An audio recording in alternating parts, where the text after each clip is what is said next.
अस्सलाम वालेकुम। Tense series के नेक्स्ट पार्ट में आज हम बात करेंगे प्रेजेंट परफेक्ट टेंस की। इस टेंस को हमने बात ऐसे नहीं करनी कि जैसे हम ट्रेडिशनल वे में इसको पढ़ते और सीखते आए हुए हैं। हमने कोई चुका चुकी चुके था थे थी इस तरह से कुछ जो है ना वो बात नहीं करनी है। याद रखिएगा, जब तक आप था थे थी हैं हूँ चुका चुकी में फंसे रहेंगे तब तक आप कभी भी इंग्लिश के रूल्स और रेगुलेशंस को नहीं सीख पाएंगे। याद रखना है कि अंग्रेज़ों ने ये चुका चुकी चुके नहीं बनाया, उन्होंने था थे थी नहीं बनाया। अगर आप उन्हें कहेंगे ना कि इसके साथ हमें ट्रांसलेशन करके दिखाएं तो वो खुद कंफ्यूज हो जाएंगे। वो इस चीज़ को नहीं मानते हैं। हम अंग्रेज़ी तो अंग्रेज़ों के हिसाब से बोलना चाहते हैं, लिखना चाहते हैं, लेकिन जो रूल्स और रेगुलेशंस हैं, जो हमने ये एक निशानियाँ बना ली हुई हैं, ये हमारी खुद साख्ता हैं। मान लिया कि ये भी आता है, लेकिन अब मॉडर्न इंग्लिश के अकॉर्डिंग बहुत सारी ऐसी चीज़ें हैं जो हम प्रेजेंट परफेक्ट टेंस में इंक्लूड कर चुके हैं। तो आज हम उन सारी चीज़ों की बात करेंगे। हम चुका चुकी चुके से हट के बात करेंगे। तो देखते हैं सबसे पहले कि प्रेजेंट परफेक्ट टेंस बेसिकली है क्या।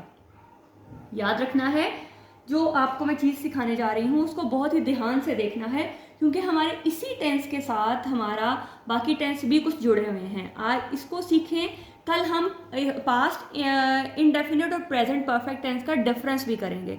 तो जब तक हमें ये क्लियर नहीं होंगे तो फिर हम उनका डिफरेंस भी कैसे कर पाएंगे।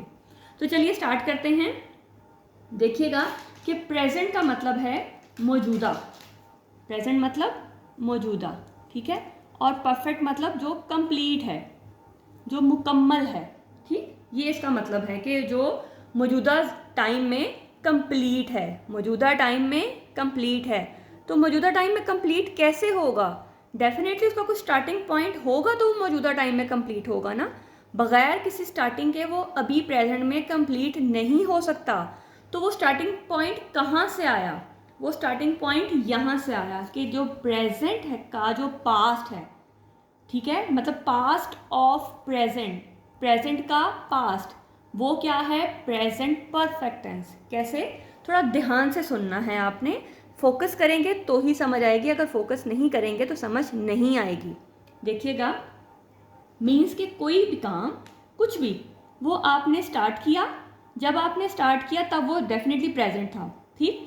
स्टार्ट करने के बाद आपने उसको आगे, मतलब अगले दिन, घंटे बाद, 10 मिनट बाद, जो भी आप उसको कंसिडर कर रहे हो, जब आप आगे चले और आपने वो काम ख़त्म किया तो ये वाला जो पॉइंट है ये बन गया पास्ट, और जहाँ पे आपने उसकी एंडिंग की वो बन गया उसका, वो तो डेफिनेटली उसका है ही प्रेजेंट ना। तो प्रेजेंट परफेक्ट टेंस क्या है कि जिसकी स्टार्टिंग पास्ट में हो चुकी हो और उसका जो रिजल्ट है या जो उसकी एंडिंग है वो प्रेजेंट में हुई हो। समझ रही है बात? आपको समझ आ रही है कि जिसकी जो स्टार्टिंग है वो पास्ट में हुई हो और उसका जो रिजल्ट है या जो उसकी एंडिंग है या जो उसका फिनिशिंग पॉइंट है वो आपके पास प्रेजेंट में हो। मीन्स कि उसका जो रिलेशन है, उसका जो अफेक्ट, जो उसकी जो फीलिंग है वो कनेक्टेड हो, तो वो आपके पास होगा प्रेजेंट परफेक्ट टेंस। ऐसा नहीं कि खाली मौजूदा टाइम में कंप्लीट। भाई मौजूदा टाइम में कंप्लीट कैसे होगा? डेफिनेटली वो पीछे कहीं स्टार्ट हुआ होगा तो ही कंप्लीट होगा ना। तो जब स्टार्ट ही नहीं है तो फिर कंप्लीट कैसे है? तो स्टार्टिंग क्या है उसकी? पास्ट। मीन्स के पास्ट में वो स्टार्ट हुआ और चलते चलते जब वो एंडिंग हुई तो वो उसका प्रेजेंट हो गया, और वो जो दोनों का कनेक्शन है, दोनों का जो रिलेशन है, वो आपके पास है present perfect tense. I hope कि आपको पॉइंट क्लियर हो रहा होगा कि हमने प्रेजेंट परफेक्ट को प्रेजेंट परफेक्ट कब कहना है, कौन सा वाला जो हमारे पास सिचुएशन आएगी या कौन सा सेंटेंस आएगा तो फिर वो हमारे पास प्रेजेंट परफेक्ट होगा। मतलब कि हमने इससे हट जाना है। इसके अलावा भी बहुत सारी ऐसी चीज़ें हैं जो हमें शो करवाती हैं कि ये टेंस प्रेजेंट टेंस है, मतलब प्रेजेंट परफेक्ट है। और वो किससे शो करवाएगा? आपके रिलेशन ऑफ पास्ट से शो करवाएगा। It has relation with past and you can feel the effect in present. किस तरह से? देखिएगा ज़रा। He has just finished her homework. अब उसने जो होमवर्क करना स्टार्ट किया तो डेफिनेटली वो पास में किया। टाइम यहाँ पे मेंशन करना लाजमी नहीं है, टाइम को आपने यहाँ पे कंसिडर नहीं करना। ये पता है कि उसने बैक में किसी टाइम पे अपना काम स्टार्ट किया। अब काम स्टार्ट करने के बाद उसने अपना जो होमवर्क है, अपना जो काम है, वो प्रेजेंट में आके मुकम्मल कर लिया। अभी आके उसने मुकम्मल कर लिया तो इट मीन्स कि she has just finished her homework. ये जस्ट आपको शो करवा रहा है कि उसने काम अभी ख़त्म कर लिया है, कर चुकी है और मुकम्मल हो गया है। तो देखिए खाली चुका नहीं आ रहा, बहुत सारी चीज़ें और भी आ सकती हैं। तो आपने सिर्फ और सिर्फ सिचुएशन देखनी है कि काम जो है, कोई भी बात है, कुछ भी है, वो पास्ट से शुरू हुई हो और उसका कनेक्शन जो है वो प्रेजेंट तक आ जाए, प्रेजेंट तक उसकी बात हो। आप उन दोनों का जब कनेक्शन हो जाएगा तो वो पार्ट, उस तरह की सिचुएशन, उस तरह के सेंटेंसेस आपके होंगे प्रेजेंट परफेक्ट के। ठीक है, अब इसकी बहुत सारी और भी वो टाइप्स हैं या बहुत सारी सिचुएशंस और भी हैं। तो पहले मैं आपको इसका स्ट्रक्चर बता देती हूँ, क्योंकि आज मैंने डायरेक्ट सेंटेंसेस लिखे हैं। स्ट्रक्चर इसका क्या है, वही सब्जेक्ट। अब क्योंकि ये परफेक्ट है तो प्रेजेंट परफेक्ट में हम हैज़ हैव लगाते हैं, और हैज़ हैव हैड के बाद हमेशा थर्ड फॉर्म आती है जिसे हम पास्ट पार्टिसिपल फॉर्म भी कहते हैं, और प्लस ऑब्जेक्ट। अब जाहिर नेगेटिव बनाने के लिए जिसके पास हेल्पिंग वर्ब होगा वहाँ पे आपको बगैर सोचे समझे नॉट लगा देना है और कुछ नहीं करना है। इंट्रोगेटिव बनाना है तो ये हैज़ हैव आपका बाहर आ जाएगा, अगर वो सिंगल है तो हैज़, प्लूरल है तो फिर आपका हैव, और फिर आपका सब्जेक्ट, थर्ड फॉर्म और ऑब्जेक्ट। अगर डबल इंट्रोगेटिव है यानी कि WH वो से स्टार्ट होना है तो WH, फिर हैज़ हैव, फिर सब्जेक्ट, फिर थर्ड फॉर्म और ऑब्जेक्ट। इस तरह के सेंटेंसेस की हम पहले से प्रैक्टिस कर चुके हुए हैं, तो इसलिए जस्ट मैंने वो आपका ये स्ट्रक्चर लिख दिया है। आज मैं आपको सेंटेंसेस और इनके जो रेफरेंस हैं या इनकी जो सिचुएशन है वो बताऊंगी कि ये कहाँ कहाँ यूज़ होता है। ये देखिएगा कि अब हम पास्ट परफेक्ट कहाँ कहाँ यूज़ करते हैं, किन चीज़ों के लिए यूज़ करते हैं, किस तरह के सेंटेंसेस आए तो यूज़ करते हैं। जब आपने एक्सपीरियंस बताना हो या कोई अकम्पलिशमेंट बतानी हो, मतलब जो भी आपने टास्क, कोई काम पूरा किया है, जो कोई आपका एक्सपीरियंस है उसको बताना हो, तो आपने हैज़ हैव लगाना है। जैसे I have finished my degree means कि आपकी जो डिग्री है वो जस्ट अभी अभी कंप्लीट हुई है, या आप देखें ना कि उसने कुछ स्टार्ट किया और अभी आप प्रेजेंट में उसकी बात कर रहे हो, तो तब से स्टार्ट होके अब उस वक्त उसकी कंप्लीट हो गई है, तो ये आपका हो गया प्रेजेंट परफेक्ट।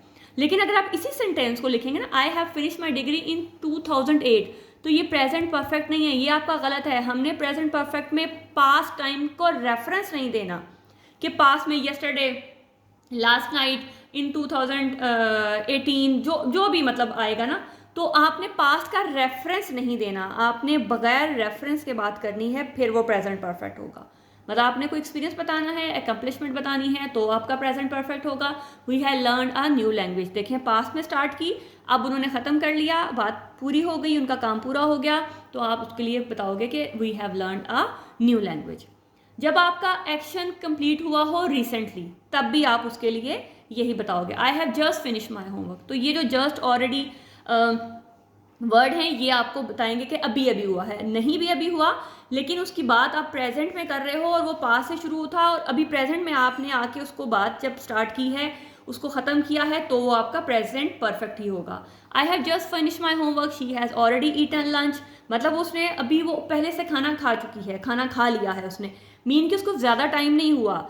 खाने की फीलिंग जो है यानी कि पास से लेके अब बात अभी अभी हो रही है, वो खाने की फीलिंग को या खाने को वो फील कर सकती है, तो अभी अभी की बात है, कुछ ज़्यादा टाइम नहीं हुआ। हम ये नहीं कह सकते कि कोई 2-4-10 दिन पहले या 2-4-10 घंटे पहले, मतलब कि थोड़ी देर पहले ही जो है उसने खाना खाया है। They have just move in to a new apartment, वो अभी अभी वहाँ शिफ्ट हुए हैं।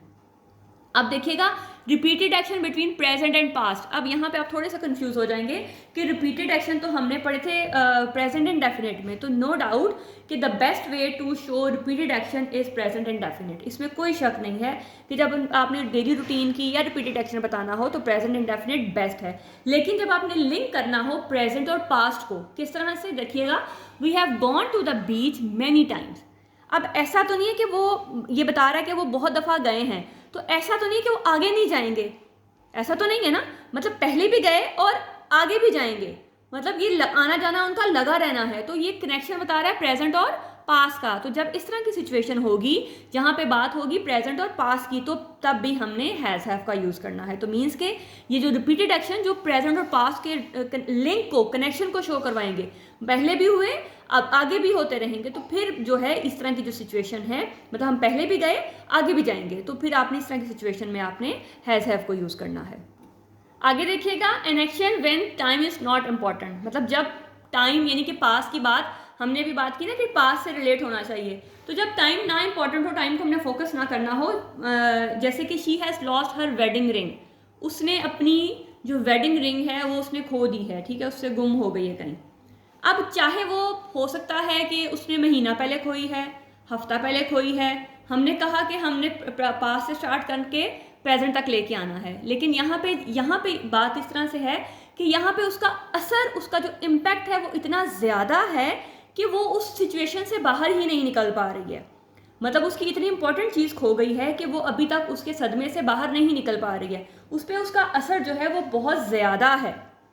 तो फोकस करने की या देखने की चीज़ ये है कि चाहे उसकी 4 दिन पहले हुई है, 10 दिन हुई है, 20 दिन हुई है, जब भी उसकी रिंग जो 2-4-10 दिन पहले उसकी जो रिंग जो गुम हुई है, मतलब उसका स्ट्रॉन्ग एक्शन, उसका जो एक्शन है वो इतना स्ट्रॉन्ग है कि अभी तक वो उसके असर में है, उसके सदमे में है, तो तब भी आपने ये लगाना है कि she has lost her wedding ring. तो यहाँ पे जो an action when time is not important, कि लाजमी नहीं कि वो 1 दिन पहले, 2 दिन पहले या उसी टाइम हो, इस तरह की सिचुएशन आएगी जिसका इफेक्ट अभी तक उसमें है। हमने जो मेन चीज़ है वो ये है कि उसका कनेक्शन पास से हो और उसका जो इफेक्ट है, जो उसका असर है वो उस पर प्रेजेंट में होना चाहिए। तो ये देखें, जब भी आप उसको देखेंगे कि उदास क्यों है जी, इसने अपनी रिंग खो दी है, चाहे वो 10 दिन पहले खोई है, जितने भी दिन को पहले, लेकिन उतना उसका जो असर है वो इतना स्ट्रांग है कि अभी तक वो उसको फील कर रही है। तो ऐसी सिचुएशन में भी हम हैज़ हैव का यूज़ करते हैं। अब देखिएगा, they have never visited Paris. अब इसमें अब यहाँ पे हैज़ हैव क्यों लगा कि ना, तो अब यहाँ पे आप ये कहेंगे अच्छा वो तो गया नहीं है तो एक्शन तो शुरू नहीं हुआ, तो फिर हमने यहाँ ये क्यों लगाया? इसलिए कि अगर हम इसका पास देखें, ना वो पास में गया था ना वो अभी गया है, यानी कि एक्शन तो पास से स्टार्ट है कि ना वो पहले गया ना वो अभी गया। तो बात अभी भी उसी पास से रेफरेंस से हो रही है कि इसका मतलब ये है कि ना मैं पहले गया ना मैं अब गया। तो they have never visited Paris, तो तब भी हमने इसी चीज़ को इंश्योर करना है कि हमने यहाँ पे हैज़ हैव लगाना है। देखिए, मैं कभी पेरिस नहीं गया, ठीक है। तो अब यहाँ पे चुका चुकी तात ए थी, वो वाला सब जो कॉन्सेप्ट है, अगर आप उसमें फंसे रहेंगे तो आप कंफ्यूज हो जाएंगे, आपको नहीं समझ आएगी कि कब प्रेजेंट है, कब पास्ट है, कब फ्यूचर है। तो इन चीज़ों से निकलें और इन पॉइंट्स की तरफ देखें कि हमने मॉडर्न इंग्लिश के अकॉर्डिंग किस तरह से सीखना है। अब मैंने यहाँ 2-3 एग्जाम्पल्स लिखी हैं ताकि आप वो चुका चुकी से बाहर आ जाएं, लेकिन उनकी जो हमने ट्रांसलेशन है उसमें हैज़ हैव आएगा। देखिए, मैंने 3 किताबें मुकम्मल कर ली हैं। आई हैव कम्प्लीटेड 3 बुक्स, ठीक है, कि पास में उसने स्टार्ट की और अब उसने कंप्लीट कर ली हैं, ठीक है। हैव आया लेकिन यहाँ पे क्या है, मुकम्मल कर ली हैं, कोई चुका चुकी फिलहाल नहीं है। मैं 3 किताबें लिख चुका हूँ, यहाँ चुका आ गया, आई हैव रिटन 3 बुक्स। यहाँ पे भी वही हैव, मैं कभी पेरिस नहीं गया हूँ, I have never visited Paris. तो देखिए, अगर हम इसी में फंसे रहेंगे तो फिर इन दो में अगर पेपर में आ जाता है या हमें लिखना पड़ जाता है तो फिर हम वहाँ क्या करेंगे। इसी तरह से एक और पॉइंट है जो आपके लिए कंफ्यूजिंग हो सकता है। मैं उसे 10 सालों से जानता हूँ। अब ये ता ते ती तो हम प्रेजेंट में पढ़ते हैं, तो यहाँ पे क्या कर रहा है भाई ये, तो इसलिए कि इसका रिलेशन भी पास से है। मैं 10 सालों से उसे जानता हूँ, पास से शुरू होकर प्रेजेंट में बात हो रही है। तो I know him for 10 years, नहीं, ये प्रेजेंट का सेंटेंस नहीं है, ठीक है। तो I have known him for 10 years या I have known him since childhood, के मैं उसे बचपन से जानता हूँ या मैं उसे 10 सालों से जानता हूँ। यानी कि बात पास से स्टार्ट है, पीछे से स्टार्ट है और बात अब हो रही है, तो यहाँ तो कोई चुका चुकी नहीं है। तो फिर आपने क्या करना है, तो यानी कि आपने बेसिक कॉन्सेप्ट को देखना है, बेसिक चीज़ को देखना है, बेसिक अंडरस्टैंडिंग करनी है, ताकि हम उस पुराने ख्यालात से बाहर निकलें और नई चीज़ों को अडॉप्ट करें। तो आई होप कि आपको समझ आ गया होगा। ये चीज़ों हमारे लिए ये चीज़ें जानना बहुत ज़रूरी हैं। हम देखिए फॉलो उनको करते हैं लेकिन रूल्स अपने बना के हमने हर चीज़ को मिक्स कर दिया है, फिर बच्चों को बहुत ज़्यादा कन्फ्यूजन होती है। तो आई होप कि आपके लिए ये बहुत ही हेल्पफुल हुआ होगा और आप ये अगर ये पॉइंट्स की प्रैक्टिस करते हैं तो डेफिनेटली आपके लिए ये बहुत ईजी होगा फिर। लेकिन याद रखना है कि प्रैक्टिस के बगैर कुछ नहीं है। आप बस एक दफ़ा देख लें और कहीं जी अब सब कुछ हो गया, तो ऐसा नहीं है। प्रैक्टिस जो है वो बहुत लाजमी है।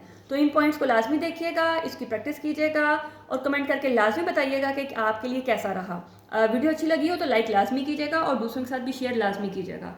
अपना बहुत ख्याल रखिएगा। नेक्स्ट वीडियो में मिलते हैं नए कॉन्सेप्ट के साथ। अगर आपको ये समझ आया होगा तो ही हम नए कॉन्सेप्ट को इससे रिलेट कर पाएंगे। अगले आने वाले कॉन्सेप्ट जो हैं वो ट्रिकी हैं, वो रिलेट करेंगे प्रेजेंट, पास्ट और फ्यूचर से, तो हमें बेसिक समझना ज़रूरी है, ठीक है। तो अपना बहुत ख्याल रखिएगा, मिलते हैं नेक्स्ट वीडियो में, तब तक अल्लाह हाफ़िज़।